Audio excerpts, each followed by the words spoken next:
Hi everybody, I'm Phil Fatika, and thanks once again for joining us here on Channel 9. It is the Millcreek Government Channel. You know, you meet the nicest people on the golf course, the saying goes, and I did. And he is here today with me to talk to you about what it is he does for a large number of people and for his service to our country. Let me introduce to you Marine First Sergeant Scott Hessen.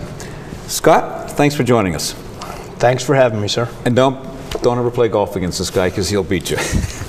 Tell me, what do you do? I take care of Marines. Actually, an active duty service member to date. And how long active duty? I've been active duty over 21 years now. And you are stationed here in Erie currently? Stationed here in Erie, Pennsylvania. Have been for the last 3 years. And basic title is run the day-to-day operations of the Marine Corps Reserve Center here in Erie. Okay. What are the issues that you face currently? We have a lot of returning veterans who are coming back with some difficulties. We have people going overseas many times. Have you been deployed? Yes, sir. I have deployed 4 different occasions. 4 different occasions. Yes, to sir. Where? Are you at liberty to discuss that? Iraq. Okay. So your job right now, and you're dressed in civilians, your job would be, let's say Phil comes back, and what do you do with me? Because I come up to you and I say, you know, First Sergeant, I need some help. And would you say to me, Phil, what kind of help do you need? Basically, you know, with the question posed, would basically ask a few preemptive questions to find out where we're going, what kind of help, and maybe, you know, get you to open up a little bit, and then ultimately, you know, tailor that to where I could actually, you know, find you the help. Okay. You know, the places I could direct you to, the points of contacts that I have here, and so on and so forth. Speaking about that, I have a lot of material in front of me. One being the Vet Center and the United States Department of Veteran Affairs. But there are also, besides the obvious go-to places, before we started taping, I thought you made a very good comment about relatives of Phil. Right. Wife, brother, sister, children, saying he needs somebody to help him out through a transitional period. Correct. Yeah. As we were talking earlier, and one of the points that we brought up and was discussing is, you know, unlike the past, today's service members have when they come back, when they return from deployment, they should go through a self-transition or unit transition program from the atmosphere of being overseas to coming back to their day-to-day activity with family. And this should be usually conducted by the units and the staff outside. One of the things that we do as a group is once the service member has gone through the individual transition, and are back safely in the city of Erie here, is we bring in guest speakers from outside organizations, and we invite the family members to come in, and then we go through a family and service member transition. Basically what that does is it educates the family member, not only the Marine or the soldier, the sailor, the airman. It educates the family member on what he, she, or what they need to look out for to help the service member on. Is it fair to say, and again, we're talking off camera, that some of these individuals, Phil, doesn't admit to anything being wrong? It's a sign of weakness, and I'm not going to talk about it with you. I'm sorry, you're a good man, but no, that's it, Scott. The persona is, you know, as service members, we strive to be the best in whatever branch of the service we are in. That is what we are, and we're going to work our hearts out to be that way. And as we come up through, we find out, because of the pride that we have of the service that we belong to, is, and especially as I'm a leader of men, is, you know, if I show signs of weakness, you know, the men will lose distrust in me, or, you know, they will no longer, you know, come to me with issues. So we want to keep that strong front out there, and you know, won't admit to, you know, hey, maybe there is something, you know, but, you know, keeping a strong stance that's what we're about. the media is obviously everywhere today. Social media is everywhere. Time magazine devoted a cover story this past summer to the military problem of soldiers who just can't see any way out anymore. And one of the local papers, the Erie Reader, talked about the weight of war. It's an issue that comes up in discussions, and it is something which I'm sure is on your radar. And do you send these people to counseling? Do you wrap your arms around them and say, I'm here for you, and if I'm not good enough, I know where else you can go? Is that part of your job description? That is very much a part of my job description. I mean, you won't find that on any document saying, hey, this is one of your main missions in life. However, I am a returning war veteran. I know the fact of what people go through.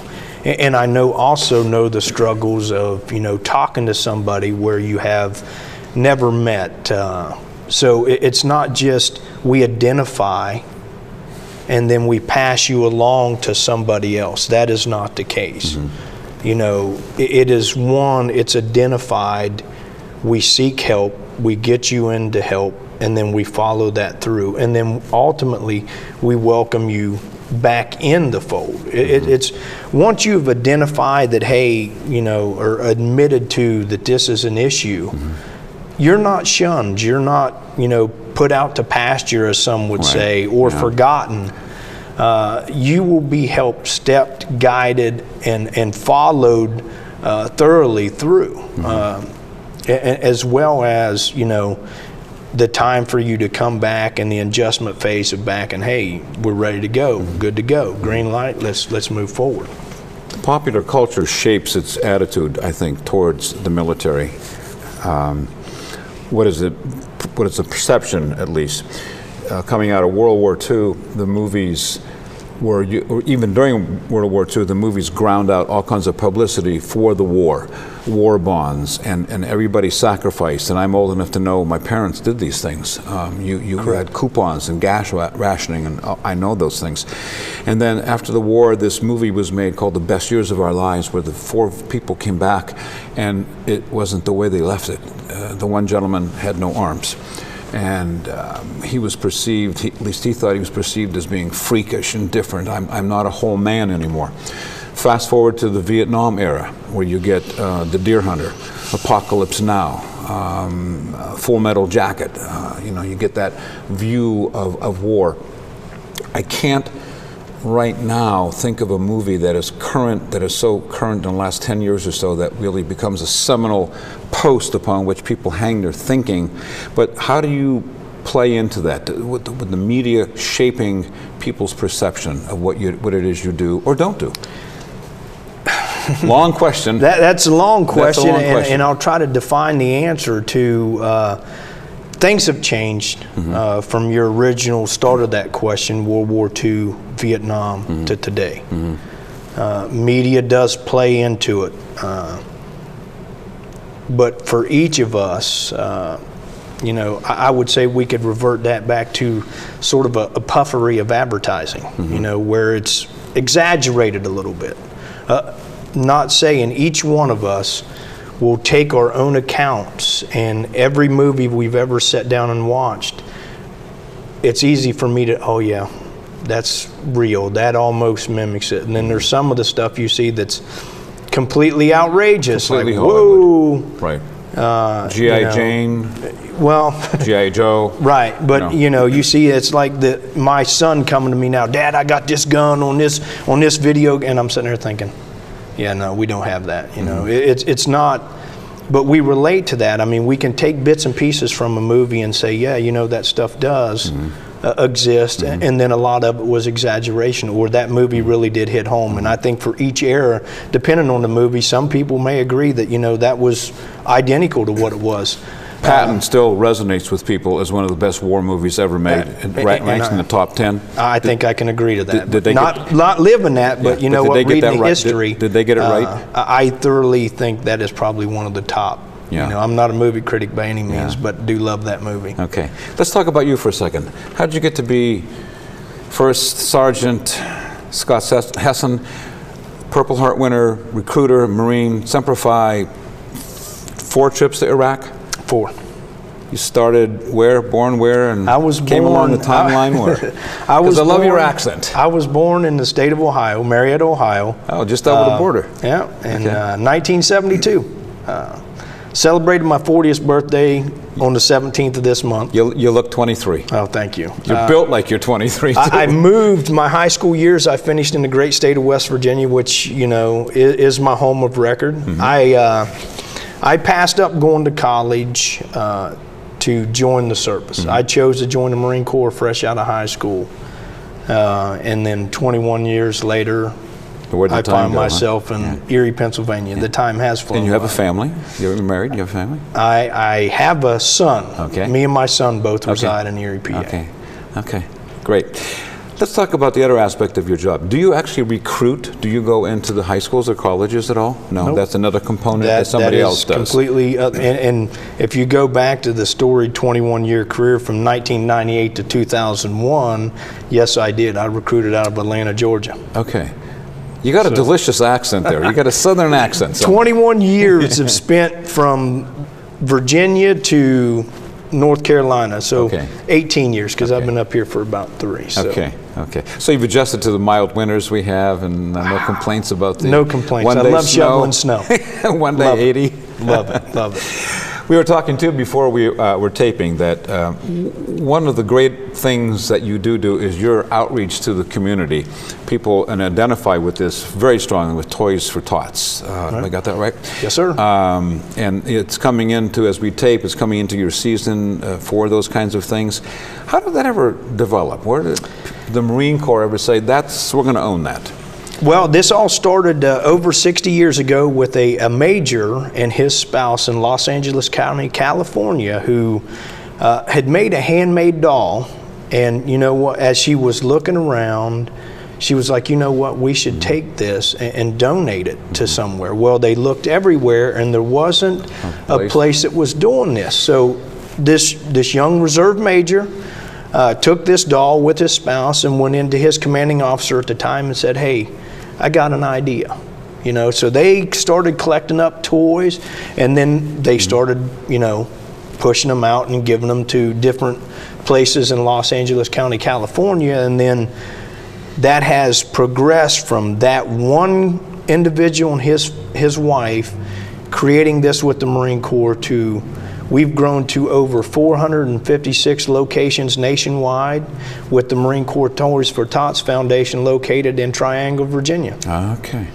I know there's a lot of big name corporations that are on board here too. Yes. My next question is, because it is geared almost toward that Thanksgiving, Christmas time, but can people donate other than just that time of year? I mean, can they bring toys specifically to where you work? And where is it that you work again?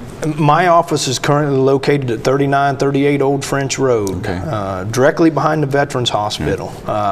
And yes, the Toys for Tots season usually runs for 3 months out of the year, November, December, and into January. We have already started this month, doing fundraising and all that, but you know, toys can be dropped off anytime throughout the year. It don't have to be during the Christmas season. It can be in the middle of summer. It just normally find the number, call, or stop by and say, hey, I got toys I want to donate. We take them in and we put them in storage until it's that time of year again. We spoke earlier, we touched on, I think you work closely with the good people at the Vet Center over on West 11th Street. That's part of your circle? Yes, sir. Okay. So again, I'm Phil. I've just come back from, let's take it, Afghanistan, you know, and saying I need to be reacclimated into civilian life here. I'm a young kid. I'm 21, 22, and I found out I really don't know everything about the world. Right. How are they going to help me at the Vet Center? What are the services available that you can guide me to? The services, my recommendation, if I send you down there, and it's going to be basically, you can talk to somebody who has been there, has done sort of in some of the same things that you have. And they can help you reach out further and further. And it's not just individuals. They have group counseling sessions down there. They have family counseling. To where, you know, the one thing where we met was the golf tournament. Yeah. You know, we had veterans from Vietnam to OIF and OEF there. And basically, we had a chance to, you know, work with each other. Not when I say work, I mean talk. You know, I rode with, you know, a Vietnam veteran, and we got to communicate over a 13-week program. I mean, it was just talking and sharing experiences. And, you know, it gives you somebody that as a veteran, when you try to articulate how you feel, somebody is there to understand it. Unlike me going and talking to someone else who has not been seen or served, some of the language, jargon, so-called, that I use would not be readily picked up on, as if it would be if I was talking to a counselor who had served. I think that you get close to that post-traumatic stress disorder that just, there's nowhere to go, there's nowhere to turn. I'm depression laden, I'm anxiety laden, and they've forgotten me, they dropped me off. My era is Vietnam, where when my friends came back, they got spit on and called names, you know, and that was just, I couldn't understand that. What are you doing? I mean, I just could not understand that at all. And I think we've progressed since then towards a greater understanding of what this means. And I thank you for your service and for what you do. It's a wonderful thing. Easiest part of your job, and then here's the tough question, toughest part of your job. Easiest part of my job is taking care of Marines, just being able to be there and assist and help. And, you know, most people would say that sounds like it's hard. Yeah, you know, yeah. It's because of the joy that I take away from what I do. That is the easiest part. But they know of my you've job. been there and done that. Correct. Yeah, you have. You're talking to a mirror here. Right. Yeah. The hardest part of my job is dealing with outside, trying to break through barriers to get to where we need to be in the end. Okay. For anybody, for any of my Marines or any of my sailors. Is it easier? Do you have anything to do with getting them back into, like, say, school? Is it a comfort zone of employers to say, I will employ veterans, or go away? You touched on a lot of things, and yes. we take from the past to now. The media and everybody has gotten a hold of a lot of stuff, and we see that out there. From Vietnam, we'll just go from Vietnam to the spit and, you know, don't want you back to nowadays. The things that are there, employment possibilities, educational possibilities, what was not in the Vietnam era is now. Right, and it is to the forefront that everybody is taking notice of what is going on, and the reach out, the community that's reaching out to take care of the veterans, not only employment, education. I speak, you know, with the Edinburgh staff down there, with the Gannon, Penn State Baron. Each one of those have a military liaison. You know, basically designed to help reservists, active duty, retirees, or veterans who have just got completely out of the service. Help them guide, because, you know, thrusting somebody into, hey, here's $50,000 you signed up for when your first enlistment. You fill this paper out, this paper out, this paper, you know, okay, that's, you're overwhelmed. So now these schools are getting people in place, be like, okay, Phil, we got this here, we fill this out, we submit this, you pick your classes, your, you know, tuition's assistance, or your GI Bill kicks in. So there, it's more veteran friendly to, you know, get into the school. Unlike left all alone trying to fill out a document, you know, a book full of papers to get my GI Bill started. So there's somebody there that can walk you step for step and to get everything done. During World War II, I'm going to have to go back to that. Everybody wanted to join up. Everybody was gung-ho to go. I didn't realize this, but so many were rejected as being illiterate. I didn't realize the numbers of the young people that couldn't read or write, and the military said, I'm sorry, we can only take so many and teach you how to read or write rapidly. Do we still find the thinking from your part when you have the education that if school doesn't work out for them, high school, they can always go join the military? Not so much today, sir. Not so much. Not so much changed, today. huh?